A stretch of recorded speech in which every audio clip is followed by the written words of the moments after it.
So what are my top tips for growing long, healthy, natural hair?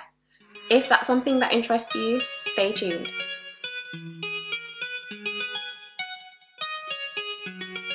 So before I get into the tips, just to give you a brief history of my hair journey, I've been natural my whole life. However, I had to big chop in 2017 because my hair was really unhealthy. It was brittle, it was dry, and I was using a lot of wigs and weaves which were really tugging on my scalp.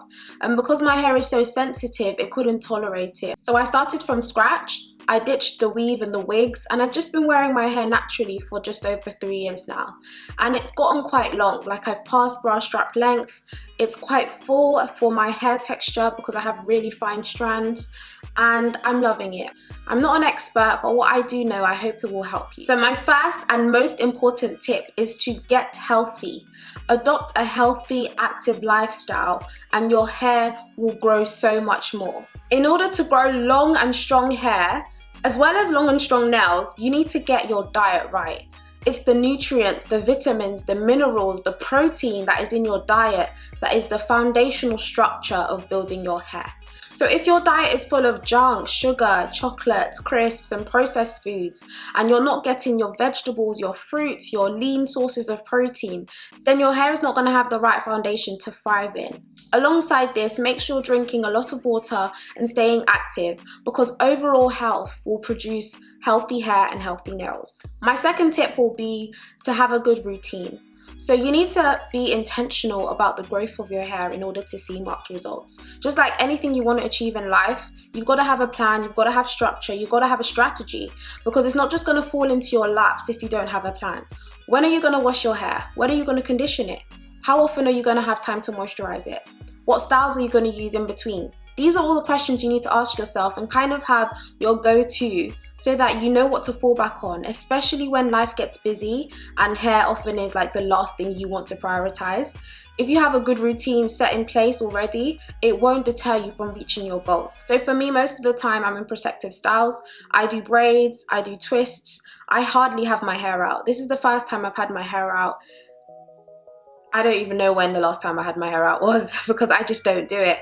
I don't think it's great for retaining my length, and I think I'll get onto that in my next point. With regards to hair products, have your go-tos for what you use. What works for me won't work for you, so I'm not going to recommend specific ones, but go on a journey, try different ones out. There's a lot of common ones: Sheer Moisture, Cantu, Olive, so many hair brands out there that can suit your hair texture.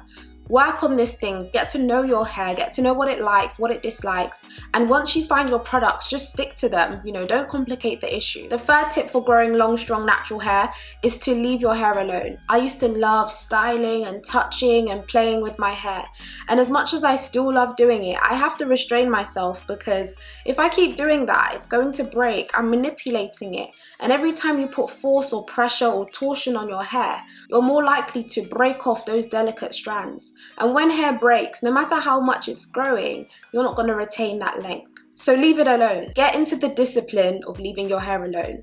Get comfortable with not having the best twist out every time or having great hair days. Have normal hair days where your hair, maybe it's just in a hair scarf all day and it's in some chunky doo-doo plaits and you're just going about your business. I know it's really hard because we see all of these YouTubers and natural hair has almost been glamorized, but sometimes it's not so glamorous. Sometimes it's very basic, it's very simple. And that's where the work is going into growing your hair, to retaining your length, to building the strength. This will include using heat on your hair, so straightening and blow drying. Don't do those things unless you absolutely have to. I limit myself to using heat on my hair to only once a year. I usually just do it to kind of get a sense of how long my hair is, to see if there's damage, because you're able to see it a lot more clearly when it's really pressed and straight. But without a doubt, using too much heat on your hair is going to cause it to break, and it's going to cause it to weaken, and your curl pattern and your texture is going to be lost due to heat damage. So leave it alone. I know it's hard, but leave your hair alone. And finally, my bonus tip I would say is to just enjoy your natural hair. Every single length, every single stage you go through is a learning process. So if you're rocking a teeny weeny afro, or you've got a mini afro on your head, rock it proudly, enjoy it, do the styles that you can with the length, because you're definitely never going to be able to do the exact same styles that you could with short hair as you can when your hair starts to grow. So enjoy your hair with the length that you've got. Nurture it, invest in it, and be patient, and it will yield the fruit that you want it to yield. What are your natural hair tips? Let me know in the comment section below.